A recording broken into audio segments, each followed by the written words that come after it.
কিয়ামত সংগঠিত হবে তা অবধারিত। নির্ধারিত সময় এলে মহান আল্লাহর আদেশে এক আঘাতে সব চূর্ণ বিচূর্ণ হয়ে যাবে।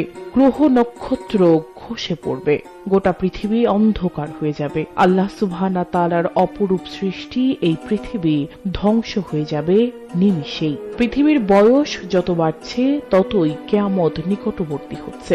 রাসূল সাল্লাল্লাহু আলাইহি ওয়াসাল্লাম তার হাদিসের মাধ্যমে কিয়ামতের অনেক নিদর্শনের বর্ণনা দিয়েছেন। তার মধ্যে বেশ কিছু নিদর্শন ইতোমধ্যে বাস্তবায়িত হয়ে গেছে বা হচ্ছে বলে মনে করছেন ইসলামী চিন্তাবিদরা।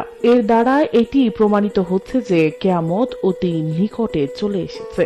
দিন যতই সামনের দিকে এগোচ্ছে, নবী করিম সাল্লাল্লাহু আলাইহি ওয়াসাল্লামের বলে যাওয়া নিদর্শনগুলো ততই বাস্তবে রূপ নিচ্ছে। পৃথিবী হবে কিয়ামত ও হাসরের মাঠ। হাসর অর্থ একত্র হওয়া, জড়ো হওয়া। যে মাঠে সমাবেশ ঘটবে তাকে বলা হয় ময়দানে মাহশার বা সমাবেশের স্থল। পৃথিবীর কোথায় সংগঠিত হবে কিয়ামতের ময়দান ও হাসর?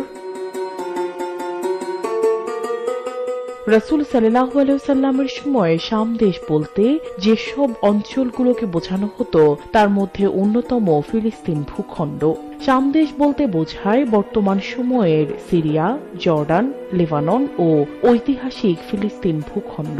বিশেষ করে বায়তুল মুকাদ্দাস ও তার আশপাশের এলাকা সম্পর্কে রাসূল সাল্লাল্লাহু আলাইহি ওয়াসাল্লাম এর বেশ কিছু ভবিষ্যৎবাণী আছে। হযরত মুহাম্মদ সাল্লাল্লাহু আলাইহি ওয়াসাল্লামের ভবিষ্যৎবাণী অনুসারে ভবিষ্যতে এই অঞ্চল পরিণত হবে মুসলিম বাহিনীর ঘাঁটিতে।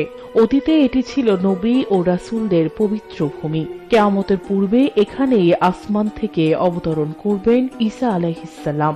দাজ্জালের অবসান ঘটবে এই ভূমিতেই এবং এখানেই ঘটবে কিয়ামতের নিষ্পত্তিমূলক মহাসংঘর্ষ।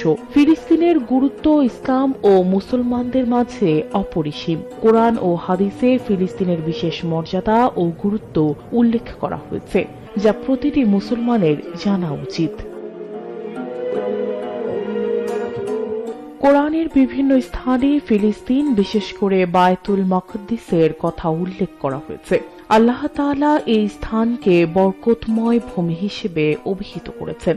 যেমন সূরা ইসরার প্রথম আয়াতে আল্লাহ বলেন, পরম পবিত্র ও মহিমাময় সত্তা তিনি, যিনি স্বীয় বান্দাকে রাত্রিবেলায় ভ্রমণ করিয়েছিলেন মসজিদে হারাম থেকে মসজিদে আকসা পর্যন্ত, যার চারপাশে আমি বরকত দান করেছি। এছাড়া সূরা মায়েদার 11 নম্বর আয়াতে ফিলিস্তিনকে আরদে মুকাদ্দাস বা পবিত্র ভূমি বলে উল্লেখ করা হয়েছে। ফিলিস্তিনের পবিত্র ভূমিতে হযরত ঈসা আলাইহিস সালাম, হযরত মারিয়াম আলাইহিস সালাম, হযরত ইব্রাহিম আলাইহিস সালাম এবং বহু নবী রাসূলের স্মৃতি বিজড়িত স্থান রয়েছে। হাদিসে ও ফিলিস্তিনের গুরুত্ব সুস্পষ্ট। নবী করিম সাল্লাল্লাহু আলাইহি সাল্লাম ইরশাদ করেছেন, মসজিদুল হারাম, মসজিদে নববী এবং মসজিদে আকসা ছাড়া অন্য কোনো মসজিদের উদ্দেশ্যে সফর করা বৈধ নয়। হযরত মাইমুনা রাদিয়াল্লাহু তাআলা আনহু থেকে বর্ণিত হাদিসে নবী করিম সাল্লাল্লাহু আলাইহি সাল্লাম উল্লেখ করেছেন যে ফিলিস্তিন হচ্ছে হাসর ও কিয়ামতের স্থান। নবীজি বলেন, এটি হাসরের মাঠ এবং একত্র হওয়ার ময়দান, যেখানে এক ওয়াক্ত সালাত অন্যান্য স্থানের তুলনায় 1000 গুণ বেশি সওয়াবের। ফিলিস্তিনের ভূমি মুসলমানদের জন্য কেবল একটি ঐতিহাসিক বা রাজনৈতিক অঞ্চল নয়, বরং এটি ইসলামের গুরুত্বপূর্ণ অংশ। মুসলমানদের প্রথম কিবলা বায়তুল মাকদিস। নবীজি সাল্লাল্লাহু আলাইহি সাল্লাম এখান থেকেই মিরাজে গমন করেন। মক্কা ও মদিনার পর ফিলিস্তিনের আল কুদস হচ্ছে ইসলামের তৃতীয় পবিত্র শহর। এখানে বহু নবী রাসূলের আগমন, জন্ম ও মৃত্যু হয়েছে। হাদিসে বর্ণিত আছে যে হাসর ও কিয়ামত এখানেই সংঘটিত হবে।